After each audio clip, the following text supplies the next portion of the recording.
சோழன் கிட்ட வாங்கி கட்டினது ராகவுக்கு பத்தலை அப்படின்னு உங்களுக்கும் தோணுனா இந்த வீடியோவுக்கு லைக் பண்ணிட்டு வாங்க நாளைக்கான ப்ரோமோக்கான ப்ரிடிக்ஷன் என்னன்னு பார்க்கலாம். மறுநாள் காலையில் ஆஃபீஸ்க்கு போயிட்டு நிலா வீட்டுக்கு வர்றாங்க. நிலாவோட முகம்லாம் வாடியே இருக்கு. சேரன் கேட்குறாரு, ஏப்பா நிலா ஒரு டம்ளர் டீ ஏலக்காய் போட்டு கொடுக்கட்டுமா, தலைவலிக்குதா அப்படின்னு கேட்க உடனே நிலாவும் ஆஹா இல்லைண்ணே அதெல்லாம் வேண்டாண்ணே அப்படின்னு சொல்கிறாங்க. உடனே சோழனோ ஏங்க ஆஃபீஸில் ஏதாவது பிரச்சனையா அப்படின்னு கேட்குறாரு. ஏன்னா நேற்று தான் அங்கே ராகவ் அனுப்பின மெசேஜுக்கு ரிப்ளை பண்ணது நிலாவுக்கும் தெரியாது.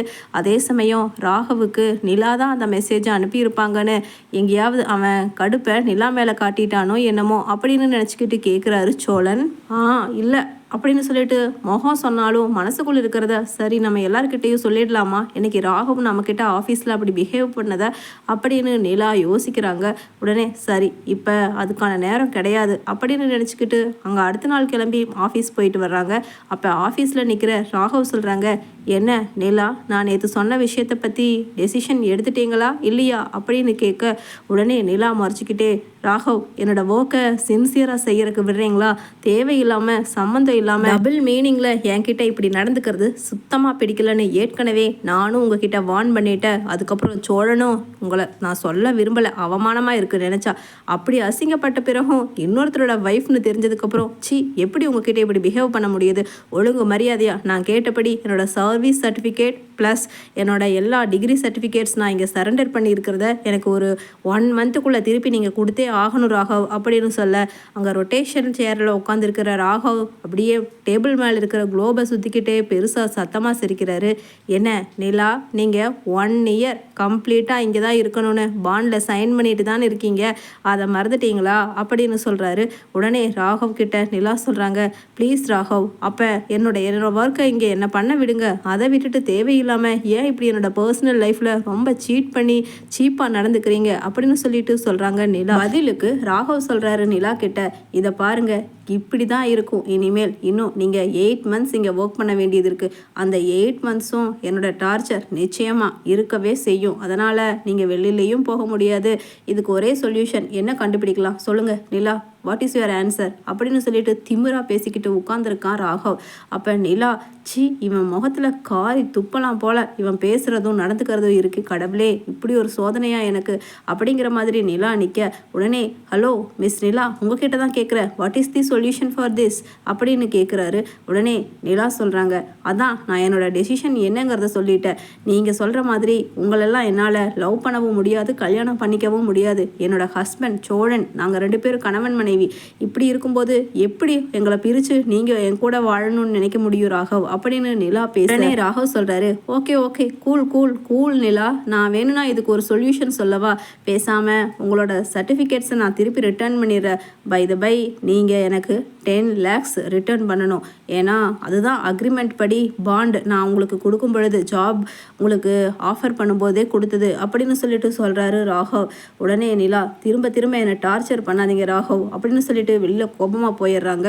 உடனே அங்கே பிஏவை கூப்பிட்டு சொல்கிறாரு, ரொம்ப டென்ஷனாக போகிறாங்க போல மேடம் அப்படின்னு கேட்க உடனே முருகனும் ஆமாம் சார், என்ன சார் அடுத்த ப்ராஜெக்ட் ஏதாச்சும் ரொம்ப ஹெக்டிக்காக அலோகேட் பண்ணிட்டீங்களா அப்படின்னு கேட்குறாரு.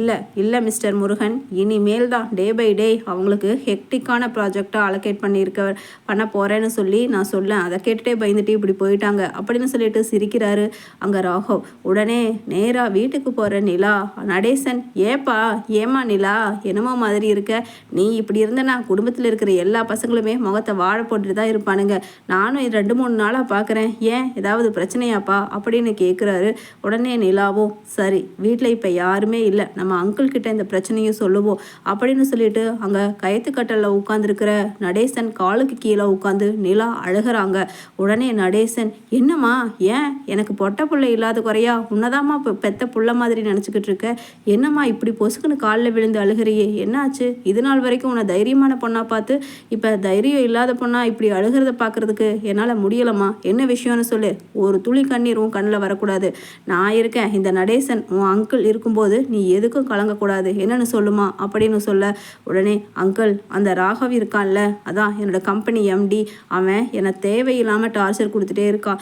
ஏற்கனவே சோழன் ஒரு வாட்டி அடிச்சும் அவன் திருந்துறதா இல்லை. இந்த விஷயம் மறுபடியும் சோழனுக்கு தெரிய வந்தா நிச்சயமாக அவனை கொலை பண்ணாலும் பண்ணிடுவார். சேரன் அண்ணன், பல்லவன், பாண்டியன் யாருக்கு தெரிஞ்சாலும் நிச்சயமாக அவனை விட்டு வைக்க மாட்டாங்க. அதுதான் எனக்கு என்ன பண்ணுறதுனே கன்ஃபியூஷனாக இருக்குன்னு சொல்லி, சரி நம்ம இந்த ஜாப்லேருந்து ரிலீவ் ஆகிடலான்னு சொல்லி இன்னைக்கு போய் நான் நோட்டிஃபிகேஷன் சொன்னால் அவன் என்னோட நோட்டிஃபிகேஷனை அக்செப்ட் பண்ணிக்க மாட்டேங்கிறான் அங்கிள் அப்படின்னு சொல்லிட்டு சொல்கிறாங்க நிலா நடேசன் கிட்ட. உடனே நிலாவோட கண்ணில் வலிஞ்சுக்கிட்டு இருக்க கண்ணீரை தொடச்சி விட்டுட்டு நடேசன் சொல்கிறாரு, இம்புட்டு தான் நான் பிரச்சனை, இந்த அங்கிள் நான் பார்த்துக்கிறேன், நீ போய் நிம்மதியாக தூங்கு. ஆனால் ஒன்று, உன் கண்ணில் கண்ணீர் வரக்கூடாது, சந்தோஷமாக எப்பவும் போல் சிரிச்சிட்டு இருக்கணும். தன்னை போல் உன்னோட சர்டிஃபிகேட் நாளைக்கு கைக்கு வரும் அப்படின்னு சொல்லிட்டு நடேசன் பிளான் பண்ணுறாரு. அதே சமயம் சரி அடுத்த நாள் காலையில் நீ ஆஃபீஸ் போறியாமா அப்படின்னு கேட்குறாரு நடேசன்.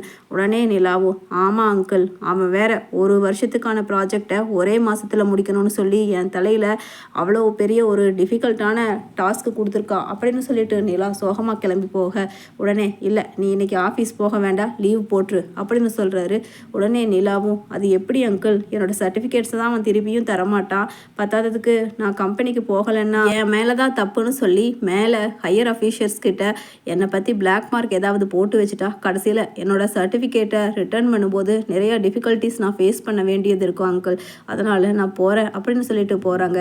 இதை பாருப்பா, சர்டிஃபிகேட்டாவது வெங்காயமாவது நீ பேசாமல் இரு, அழகாக உன்னோட சர்டிஃபிகேட்டை இந்த அங்கிள் வாங்கி இன்னைக்கு சாயங்காலம் நான் கொண்டு வந்து கொடுக்குறேன் அப்படின்னு சொல்லிட்டு நடேசன் கிளம்புறாரு. துண்டை உதறி தோளில் போய் நேராக ஆஃபீஸ்க்குள்ளே போக, என்ன இவன் ஒரு காட்டு மிராண்டி மாதிரி இருக்கான், இவன் எதுக்கு ஆஃபீஸ்க்குள்ளே வந்திருக்கான் அப்படிங்கிற மாதிரி, hello man stop it, country fruit நில்லு, உங்ககிட்ட தானே சொல்லிக்கிட்டு இருக்க அப்படின்னு சொல்லிட்டு முருகன் பின்னாடியே ஓவரா சீன் போட்டு பேசிக்கிட்டே வர்றாரு. உடனே, டேய் உன் எம்டியை பார்க்க வந்திருக்கிற, வீணா குறுக்க நீ வந்து எங்கிட்ட அடி வாங்கி செத்துறாத, ஒழுங்கு மரியாதையை போயிடு அப்படின்னு முருகனை லேசாக ஒரு தள்ளு தள்ளுறாரு நடேசன். அங்கே நடேசன் தள்ளுன தள்ளுல தேவையில்லாமல் போய் முருகன் அங்கே இருக்கிற ஒரு கிளாஸில் இடித்து ஐயோ அப்படின்னு சொல்லிட்டு கையில் தொட்டு பார்த்தா தலையில் ரத்தம் வந்துடுது. பார்த்தேல்ல லேசாக ஒரு தள்ளுக்கே இப்படின்னா, அதனால் ஒழுங்கு மரியாதையை நிற்காம கண்ணுக்கு முன்னாடி இருக்கக்கூடாது, ஓடிடு அப்படின்னு சொல்லிட்டு அங்கே எம்டி ரூமில் கதவை திறந்துட்டு உள்ளே போக, அவரை கொஞ்சம் கூட எதிர்பார்க்காம ராகவ் கூலாக டீ குடிச்சிக்கிட்டு லேப்டாப்பில் ஒர்க் பண்ணிக்கிட்டு இருக்க, இவனை யார் உள்ளே விட்டது, யார் இவர் அப்படின்னு சொல்லிட்டு கேட்குறாரு ராகவ். நானாடா யாருன்னு சொல்கிறேன், எழுந்துச்சு வா அப்படின்னு சொல்லிட்டு சட்டையை எட்டி பிடிக்கிறாரு. இது எல்லாரும் நல்லவங்க, எல்லாரும் வேலை செய்கிற கம்பெனின்னு பார்க்குற, இல்லைனா இங்கேயே உனக்கு சமாதி கட்டிடுவேன், வா வா உன்னை நான் வெளியில் போய் வச்சுக்கிறேன் வாடா அப்படின்னு சொல்லிட்டு எடுத்துகிட்டு போகிறாரு வெளியில் தரத்தரன்னு. உடனே முருகன், திவ்யா, நாங்கள் வேலை செய்கிறவங்க எல்லாமே சார் பாஸ் பாஸ் அப்படின்னு பின்னாடியே வர, உடனே நடேசன் சொல்கிறாரு, இதை பாருங்க, உங்கள் பாஸு உயிரோட வரணும்னா நீங்கள் யாரும் பின்னாடி வரக்கூடாது அப்படின்னு தரத்தரனே இழுத்துட்டு போய் ராகவை காருக்குள்ளே உட்கார வச்சு நல்லா 4 மிரட்டி தட்டு தட்டி கை காலில் எவ்வளவு முறிக்க முடியுமோ முறிச்சு, என்ன என் மருமக பிள்ளையோட சர்டிஃபிகேட் தரமாட்டியாடா, சொல்லுடா சொல்லுடா அப்படின்னு அடிக்கிறாரு. ஐயோ தந்துடுற, இப்போவே தந்துடுற அப்படின்னு சொல்லிட்டு ராகவ் கையெடுத்து கும்பிடுறாரு நடேசனை.